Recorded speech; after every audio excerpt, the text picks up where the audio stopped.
हिंदू धर्म में मृत्यु के बाद अग्नि को मोक्ष का द्वार माना गया है। वही अग्नि जो शरीर को पंच तत्वों में विलीन कर देती है और आत्मा को इस लोक से मुक्त होने का मार्ग दिखाती है। लेकिन क्या आपने कभी रुककर ये सोचा है कि इसी धर्म में एक ऐसी परंपरा भी है जो इस नियम को पूरी तरह पलट देती है? जब कोई वृद्ध या युवा व्यक्ति मरता है तो उसका अंतिम संस्कार अग्नि द्वारा किया जाता है, लेकिन जब किसी अबोध शिशु या छोटे बच्चे की सांसें थम जाती हैं तो उसे मुखाग्नि क्यों नहीं दी जाती? क्यों उसकी देह को शमशान की आग से दूर रखा जाता है और या तो मिट्टी की गोद में सुला दिया जाता है या फिर जल की लहरों में प्रवाहित कर दिया जाता है? क्या ये सिर्फ एक सामाजिक परंपरा है या इसके पीछे गरुड़ पुराण का कोई ऐसा रहस्यमय सत्य छिपा है जिसे जानकर इंसान की रूह तक कांप उठे? आज रूहानी फाइल्स में हम उसी सच की परतें खोलने वाले हैं। वीडियो के अंत तक जरूर बने रहिएगा, क्योंकि अंत में आने वाली बात आपको ये सोचने पर मजबूर कर देगी कि क्या सच में आत्मा की भी कोई उम्र होती है।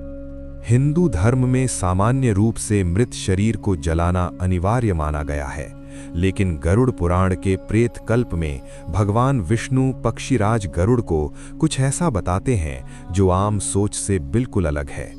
नारायण कहते हैं कि यदि किसी स्त्री का दुर्भाग्यवश गर्भपात हो जाए या जन्म के बाद 2 वर्ष की आयु से पहले किसी बालक या बालिका की मृत्यु हो जाए तो ऐसे शिशु को अग्नि के हवाले करना वर्जित है। शास्त्रों की स्पष्ट आज्ञा है कि उन्हें केवल भू समाधि दी जानी चाहिए, अर्थात उन्हें दफनाया जाना चाहिए। अब सवाल उठता है कि आखिर क्यों?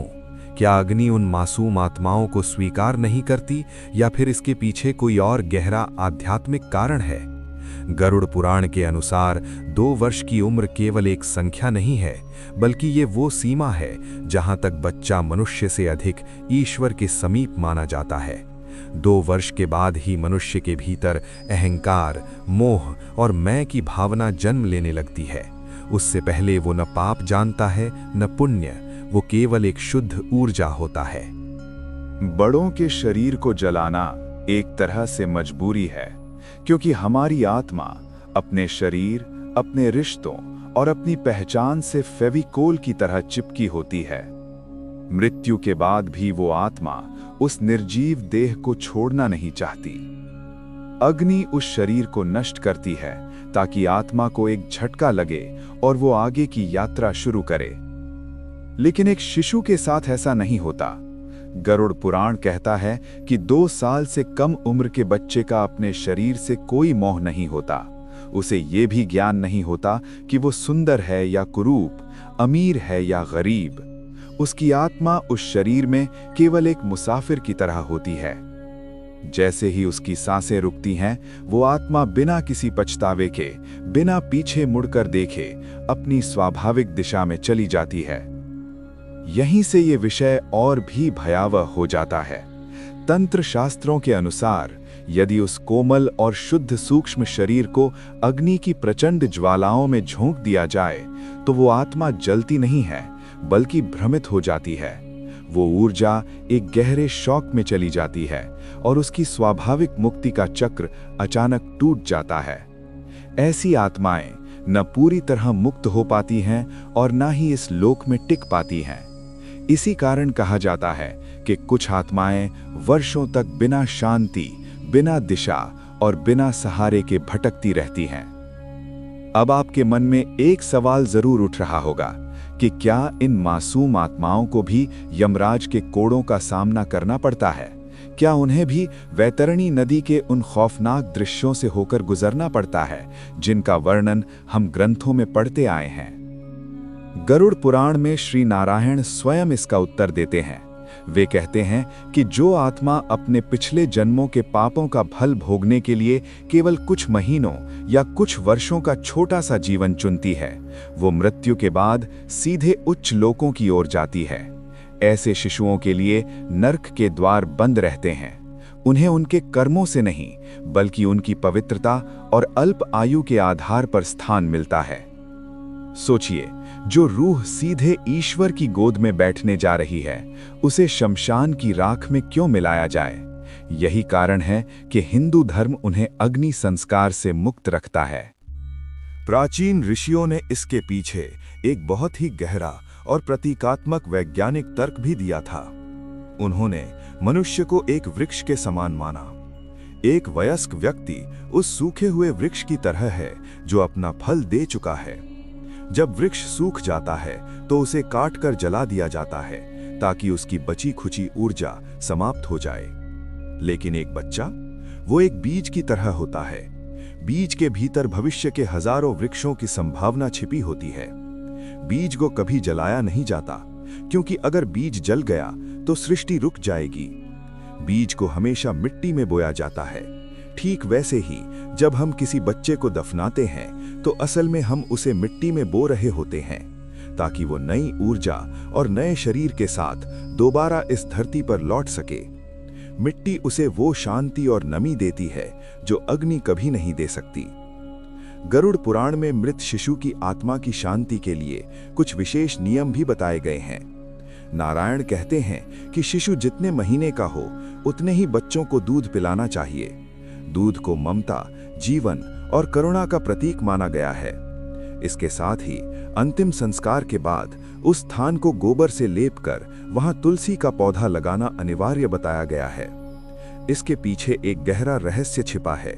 शास्त्रों के अनुसार जहां तुलसी होती है वहां यमदूत और नकारात्मक शक्तियां प्रवेश नहीं करती।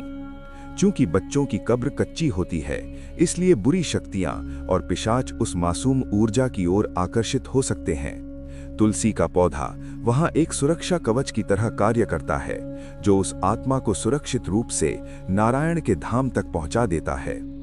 अब आते हैं उस प्रश्न पर जिसने आपको अब तक बांधे रखा है। क्या वाकई आत्मा की कोई उम्र होती है? सुनने में बच्चा छोटा लगता है, लेकिन अध्यात्म की दुनिया में उम्र का कोई अस्तित्व नहीं है। गरुड़ पुराण के एक गुप्त अध्याय में उल्लेख मिलता है कि जो आत्मा आज एक शिशु के शरीर में आई है, संभव है कि वो पिछले जन्म में 100 वर्षों का कोई महाज्ञानी ऋषि रही हो। ऐसी आत्माओं को योग भ्रष्ट कहा गया है।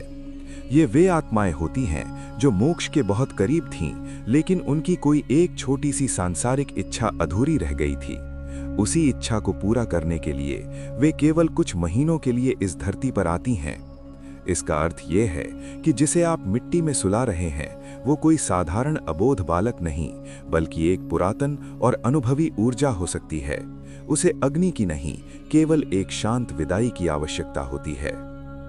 अंत में एक लोक कथा आती है जो इंसान के कलेजे को चीर देती है। कहा जाता है कि एक बार एक नन्हे बालक की मृत्यु हुई और उसकी आत्मा सीधे स्वर्ग के द्वार पर जा पहुंची। इंद्रदेव ने उसे भीतर आने का निमंत्रण दिया, लेकिन वो बालक द्वार पर ही बैठ गया। उसने कहा कि जब तक उसके माता पिता नहीं आएंगे, वो स्वर्ग के सुखों का आनंद नहीं लेगा। देवदूतों ने उसे बहुत समझाया कि उसके माता पिता के कर्म अभी शेष हैं और उन्हें अभी और जन्म लेने होंगे, लेकिन वो बालक अपनी जगह से हिला तक नहीं। उसकी मासूम जिद और पवित्र ममता इतनी शक्तिशाली थी कि स्वयं भगवान विष्णु को प्रकट होना पड़ा। भगवान ने कहा कि तुम्हारी ममता ने स्वर्ग के नियमों को बदल दिया है। उस बालक के प्रेम के कारण उसके माता पिता के पाप भी क्षमा कर दिए गए। ये कथा हमें ये सिखाती है कि बच्चे केवल घर की रौनक नहीं होते, बल्कि कई बार पूरे परिवार के लिए मुक्ति का मार्ग भी बन जाते हैं।